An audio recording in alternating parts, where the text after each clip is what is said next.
Hi అండి, welcome to my channel Usha sweet home adventures. నమస్తే అండి అందరికీ. బెండకాయ చట్నీ ఎలా ప్రిపేర్ చేయాలో ముద్దలోకి ఈరోజు చూసేద్దామండి. ఒక కడాయి తీసుకున్నాను, అందులో 1 స్పూన్ నూనె వేసుకుందాము. ఇందులోకి మనము 1/2 స్పూన్ మెంతులు వేసుకుందామండి. ఈ మెంతులు వేయడం వల్ల చట్నీకి మరింత రుచి వస్తుంది, సువాసన కూడా వస్తుంది. 1 స్పూన్ ఆవాలు కూడా వేస్తున్నాను. 1 స్పూన్ జీలకర్ర కూడా వేసుకుందాము. ఈ 3 దోరగా వేగాలండి. మెంతులు రంగు మారితేనే రుచి బాగుంటుంది, వాసన కూడా బాగుంటుంది, చేదు రాకుండా ఉంటుంది. ఇది గుర్తుపెట్టుకొని ఫస్ట్ టైం చేసేవాళ్ళు మెంతులు వేగే వరకు ఉండి ఆ తర్వాత వెల్లుల్లిపాయలు కూడా వేసుకుందాము. కొన్ని వెల్లుల్లిపాయలు, పచ్చిమిరపకాయలు కూడా వేసుకుందామండి. పచ్చిమిర్చి కారాన్ని బట్టి వేసుకోండి, మీకు కారం తినేదాన్ని బట్టి. పచ్చిమిరపకాయలు కొన్ని కారం ఉంటాయి కదా, దాన్ని బట్టి వేసుకోవాలి. కారం తక్కువ ఉంటే ఎక్కువ మిరపకాయలు వేసుకోండి. తర్వాత ఉల్లిపాయలు కూడా ఇందులోనే వేస్తున్నాను. ఇష్టం ఉన్న వాళ్ళు పచ్చి ఉల్లిపాయలు వేయించకుండా కూడా వేసుకుంటారు, అలా వేసుకునే వాళ్ళు అలా అయినా వేసుకోండి. ఇప్పుడు ఒక మిక్సీ జార్ తీసుకుని అందులోకి ముందుగా దోరగా వేయించుకున్నవి వేసేసాను అనమాట. తర్వాత 1 స్పూన్ ఆయిల్లో ఇప్పుడు బెండకాయ చట్నీ అన్నాం కదండి, బెండకాయలు కట్ చేసి ఇందులో వేస్తున్నాను. ఇవి సన్నగా తరిగితే త్వరగా వేగుతాయండి, జిగురు లేకుండా దోరగా వేయించుకోవాలన్నమాట. మనం ముందుగానే మెంతులు, జీలకర్ర, ఆవాలు అనేది ఎందుకు వేసామంటే అవన్నీ గ్రైండ్ కావాలి కాబట్టి ముందు దాన్ని గ్రైండ్ చేసుకుంటున్నాము. ఎందుకంటే ఇది బెండకాయ జిగురులో అవి మెదగవు అనమాట, మిక్సీ జార్ కాబట్టి.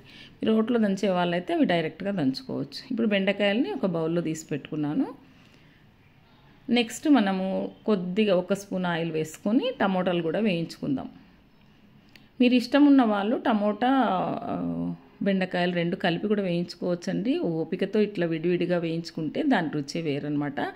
ఎక్కువ మాడకుండా సిమ్లోనే మీడియం మంటలో అట్లా వేయించుకోవాలండి. టమోటాలు మగ్గే లోపల మనం ఇది మిక్సీ జార్లో వేసి పెట్టాం కదా, ఇది గ్రైండ్ చేసేసుకుందాం. కాస్త ఉప్పు సరిపోయేటంత ఉప్పు వేసుకొని గ్రైండ్ చేసి పెట్టుకున్నాను. నెక్స్ట్ టమోటాలు కూడా మగ్గిపోయాయి కదా, ఇప్పుడు టమోటాలు కూడా యాడ్ చేసి గ్రైండ్ చేద్దాం.